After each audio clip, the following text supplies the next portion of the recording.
Magandang umaga, ngayon po ay araw ng Linggo, December 31, 2023. Update po muli sa lagay ng panahon. Ayon sa pag-asa, northeast monsoon ang nakakaapekto sa extreme northern Luzon, habang easterlies nakakaapekto sa nalalawing bahagi ng ating bansa. Wala namang bagyo o low pressure area na minamonitor ngayon sa loob ng ating PAR na maaaring makaapekto sa ating bansa.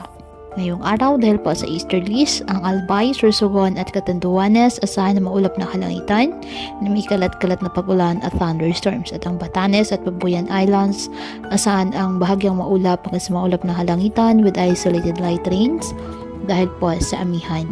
At ang nalalabing bahagi ng bansa kasama na ang Metro Manila, bahagyang maulap hanggang sa maulap na kalangitan with isolated rain showers or thunderstorms dahil pa din po sa easterlies at localized thunderstorms.